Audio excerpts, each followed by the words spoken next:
Sir सबसे पहले आपका स्वागत है दैनिक शिफ्ट टाइम में। शुक्रिया। सर 3 दिन से आप यहाँ पर बैठे हैं सर, आपको लोगों ने क्या क्या सर परेशानी बताई सर? देखिए, बहुत सारी समस्याएं हैं यहाँ डूडू बसंतगढ़ के इलाके में। 2 दिन पहले मैं यहाँ आया था, आज तीसरा दिन है। और सड़कों की समस्याएं हैं। पहली बात तो मैं ये कहूँगा, सड़कों की हालत जो है वो बहुत ख़राब है और उनकी तरफ वो तवज्जो नहीं दी जा रही है। उनको जल्द से जल्द दुरुस्त करने के लिए उनको मेंटेनेंस जो है उनका सही तरीके से नहीं हो पा रहा है।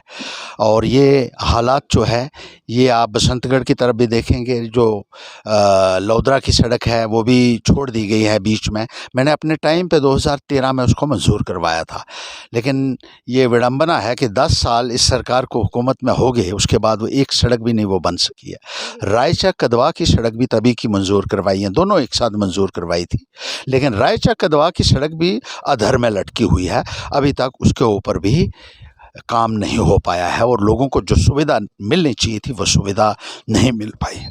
सबसे बड़ी शिकायत हमने ये देखी है कि स्कूलों में मास्टर नहीं रहे हैं।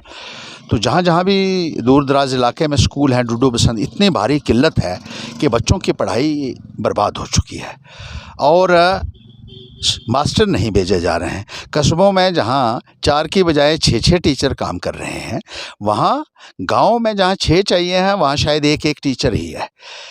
और गांव में स्कूलों में टीचर इसलिए नहीं दिए जा रहे हैं क्योंकि गरीब के बच्चे पढ़ते हैं वहाँ। उनके भविष्य के साथ खिलवाड़ कर रहे हैं आप, क्योंकि उन लोगों के पास पैसे नहीं हैं, उनकी अप्रोच नहीं है, उनका इन्फ्लुएंस नहीं है, तो उनको कोई पूछेगा नहीं। जो सरकार में बैठे हुए लोग बड़े बड़े दावे करते रहे आज तक, लेकिन गाँव के लोगों को अपने हाल पर छोड़ दिया है और लोगों की कोई सुनवाई इस संदर्भ में नहीं की जा रही है। कहीं डिस्पेंसरी है तो डॉक्टर नहीं है, कंपाउंडर नहीं है। इसी तरीके से बिजली और पानी की सुविधा से भी लोग वंचित हैं। बहुत बड़े बड़े नारे दिए जाते हैं सरकार की तरफ से, JJM मिशन और फलां मिशन की बातें की जाती हैं, लेकिन ज़मीनी सतह ये है कि पीने के पानी के लिए भी लोग तरस रहे हैं। पाइपें गांव के अंदर फेंक देने से समस्या का समाधान नहीं होगा। जब तक कि उनको प्रॉपर फिटिंग करके और सोर्स के साथ उसको कनेक्ट करके लोगों के घरों में पानी की सप्लाई नहीं होती, तब तक आपके सारे के सारे नारे खोखले हैं। और 10 साल बीजेपी को हुकूमत में हो गए हैं। 2014 में इनकी सरकार बनी थी और जिस तरीके से लोगों का मानना है कि कोई भी तब्दीली उनको नज़र नहीं आ रही है इन 10 सालों में बुनियादी सुविधाओं के लिहाज से। इसके लिए जो है लोगों के अंदर रोष है। लोगों की ज़मीनें छीन ली गई, उनकी गर्दौरियाँ काट दी गई, उन ज़मीनों की जो उनके पास पुरखों से चली आ रही थी, जिन ज़मीनों के ऊपर वो 60-60 70-70 साल से खेती बाड़ी करके अपने परिवार का पालन पोषण करते थे, उस ज़मीन से उन लोगों को आपने गर्दौरियाँ काट दी उनकी। अब नया कानून बनाया, कोई अपना घर नहीं बना सकता है।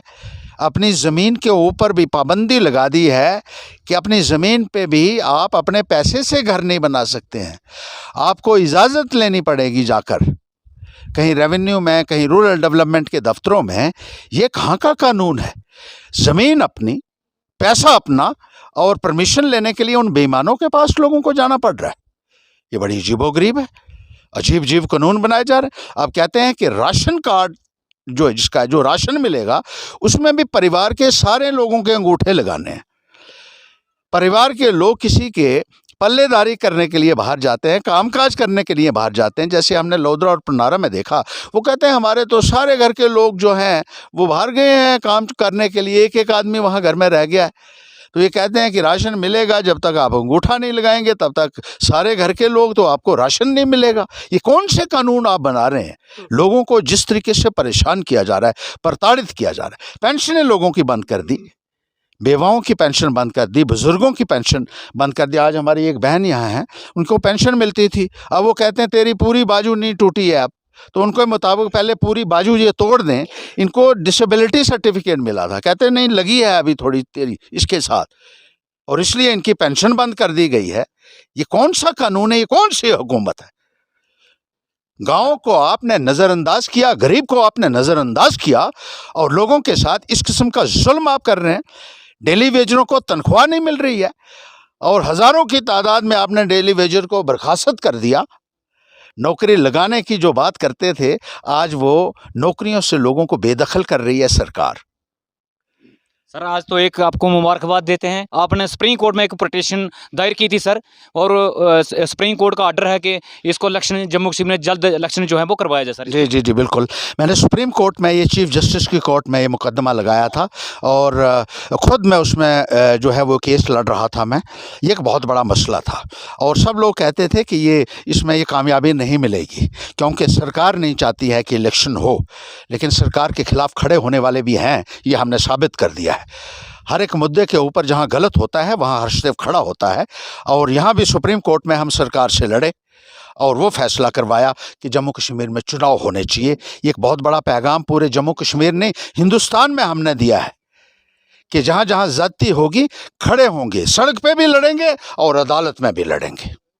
सर आप 3 साल एजुकेशन मंत्री रहे, लेकिन यहाँ पर हमारे बसंतगढ़ कॉलेज की बात करें तो यहाँ पर बहुत ही एक ढंढोरा पीटा गया कि हमने कॉलेज दिया, लेकिन सर आपके टाइम में भी कभी ऐसा हुआ कि प्राइवेट बिल्डिंग में कभी कभी बच्चे पढ़ते हैं सर? प्राइवेट बिल्डिंग में भी नहीं है, दुकानों में कॉलेज खोला है बसंतगढ़ में।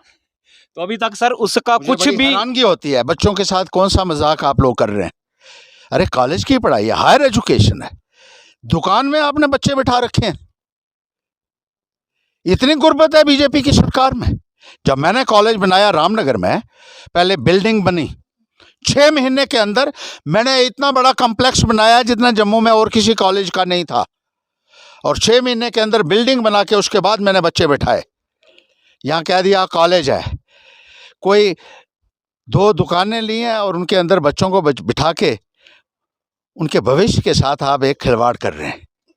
ना कहीं स्टाफ है, ना कहीं इंफ्रास्ट्रक्चर है। बहुत कुछ चाहिए होता है कॉलेज में, कोई प्रॉपर लाइब्रेरी होती है, लेबॉर्ट्री होती है, कोई प्रैक्टिकल्स होते हैं। क्या कर रहे हैं बच्चों के साथ आप?